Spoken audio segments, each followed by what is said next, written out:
মুমিনরা অনেক আয়াতে আল্লাহ বলে ওহে মুসল্লিরা, ওহে মুমিনরা, ওহে বিশ্বাসীরা, কিন্তু এখানে আল্লাহ মুমিন মুসল্লি আস্তিক নাস্তিক ভেদে সবাইকে একসাথে অ্যাড্রেস করেছেন। আল্লাহ বলেছেন ইয়া আইয়ুহান নাস, ওহে মানব সকল।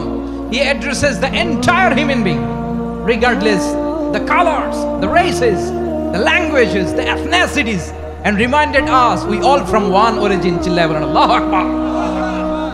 আল্লাহ বলেন তোমাদের সবাইকে বানিয়েছি এক পিতা আদম, এক মাতা হাওয়া থেকে, দলে দলে গ্রামে গ্রামে ছড়িয়ে দিয়েছি যাতে করে তোমরা পরিচিত হতে পারো। আমি আল্লাহর কাছে তোমাদের কোনো ধরনের আলাদা মর্যাদার কোনো স্ট্যান্ডার্ড নাই একটা ছাড়া। ইন্না আক্রামাকুম ইনদাল্লাহি আতকাকুম, আমার কাছে তার মর্যাদা সব চাইতে বেশি যার হৃদয়ে তাকওয়া থাকবে বেশি। আল্লাহর কাছে ধনী গরিবের পার্থক্য নাই, লম্বা খাটোতে পার্থক্য নাই, আরব অনারবে পার্থক্য নাই। এই আয়াত নাজিল করে আল্লাহ তাআলা বিভেদের দেয়াল বা প্রাচীরকে ভেঙে গুড়িয়ে দিয়েছেন। সবাই সমান, আমরা সবাই সমান, কোনো পার্থক্য নাই। তাহলে আমরা এক উম্মাহ, আওয়াজ করে বলতে হবে আমরা কি? আমরা কয় উৎস থেকে এসেছি? এক উৎস। এবার আল্লাহ বললেন শুধু তাই না, বিশ্বনবী আমাদের শিখিয়ে দিলেন শুধু এক উম্মাহ না, শুধু এক উৎস না, তোমরা এক দেহ এক প্রাণ। আল্লাহু আকবার। এক দেহ এক প্রাণ বানানোর কথা না, বিশ্বনবীর কথা। বিশ্বনবী বলেন মাসালুল মুমিনিনা ফি তাওয়াদ্দিহিম ওয়া তাআতুফিহিম ওয়া তারাহুমিহিম মাসালুল জাসাদ, মুমিনের ভালোবাসা, সম্প্রীতি, ঔদার্যতা, এটা দৃষ্টান্ত কি? লাইক ওয়ান সিঙ্গেল বডি, একটা দেহের মতো সবাই। ইনিশতাকা মিনহু উদুন তাদাআ লাহু সাইরুল জাসাদি বিসসাহরি ওয়াল হুম্মা, দেহের একটা অঙ্গ যদি ইনজুরড হয় সারা দেহ যেমনি ব্যথা পায়, পেইন পায়, তেমনি গোটা বিশ্বের যেখানেই হোক মুসলিম আঘাত পেলে গোটা বিশ্বের সব মুসলিমের কলিজায় যে লাগে, ঠিক কি না? আরেক বর্ণনায় বিশ্বনবী বলেন আল মুসলিমুনা কা রাজুলিন ওয়াহিদ ইয়ানি জাসাদিন ওয়াহিদ, পুরো মুসলিম হচ্ছে, উম্মাহ হচ্ছে এরকম এক দেহ। ইনিশতাকা আইনু ইশতাকা কুল্লু, চোখে ব্যথা লাগলে যেমনি সারাটা দেহ ব্যথা অনুভব করে, ইনিশতাকা রাসুহু ইশতাকা কুল্লু, মাথায় ইনজুরি হলে যেমনি সারা দেহে ব্যথা লাগে, গোটা বিশ্বের যেখানেই মুসলিম ব্যথা পাক, আক্রান্ত হোক, গোটা বিশ্বের সব মুসলমানের কলিজায় লাগে, ঠিক কিনা বলেন? আচ্ছা, আপনার চোখে ব্যথা, কোথায় ব্যথা? আপনার চোখে যেহেতু ব্যথা, সারা দেহে তো খুব আরাম লাগে, তাই না?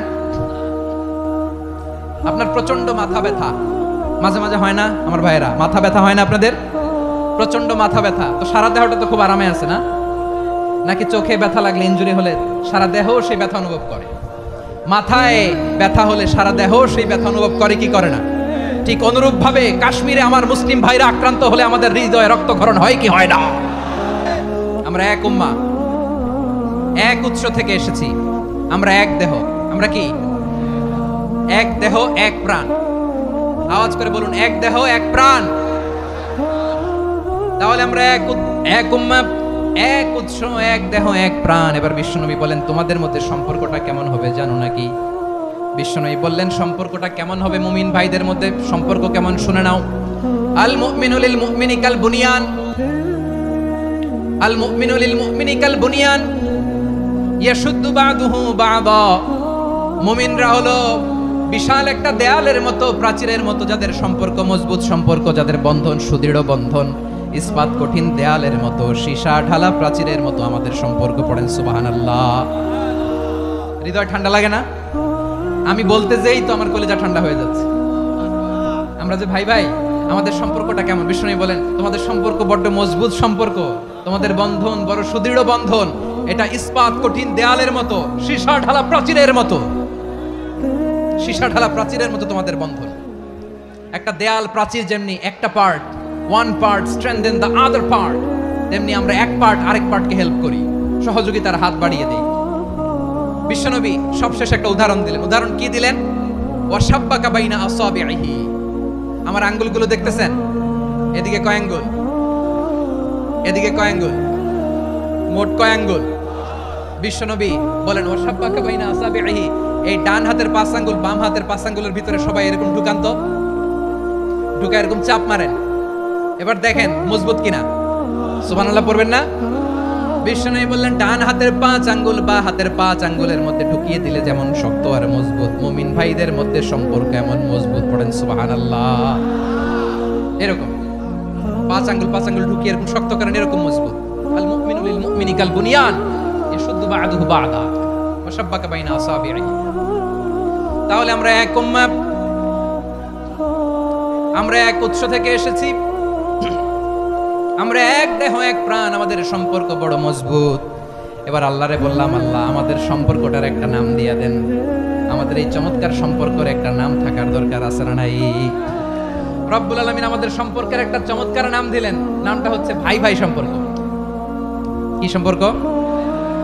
ফিল করে না, এই জন্য মুখ দিয়ে বেরোয় না। ভাই ভাই, আমরা একে অপরের কি? তো ভাইয়ের যে তুমি ঢিল মারলা একটু আগে যে ঢিল মারলা, পানি মারলা, আল্লাহ আমাদেরকে তুমি মাফ করো। আমরা ভাই ভাই, কিন্তু তাবলীগের দাওয়াতের কাজ করতে যে এক ভাইয়ের হাতে আরেক ভাই খুন হয়, এমন নজির এই দেশে আসরা নাই। কি করে পারলে তুমি? হ্যাঁ, দ্বীনের প্রচার করতে যে তোমার ভাইয়ের রক্তে তুমি হাত রাঙ্গালে কি করে? আমাদের সম্পর্কের নাম দিয়েছে আল্লাহ তাআলা ভাই ভাই। আমরা বললাম, আল্লাহ আমরা এক উৎসব, এক উম্মাহ, এক দেহ এক প্রাণ, আমাদের সম্পর্কের একটা নাম দিয়ে দেন। রব্বুল আলামিন বললেন, ইন্নামাল মুমিনুনা ইখওয়াতুন ফাসলিহু বাইনা আখাওয়াইকুম ওয়াত্তাকুল্লাহ লাআল্লাকুম তুরহামুন। নিশ্চয়ই মুমিনরা হলো ভাই ভাই, নিশ্চয়ই তোমরা মুমিনরা ভাই ভাই, তোমাদের সম্পর্কের নাম তোমরা পরস্পর ভাই ভাই। এই ভাই ভাইয়ের মধ্যে যদি বিরোধ লাগে তাহলে আপোষ মীমাংসা করে দাও, শান্তি সমঝোতা করে দাও। আল্লাহকে ভয় করো, রহমত নাজিল করবে কে?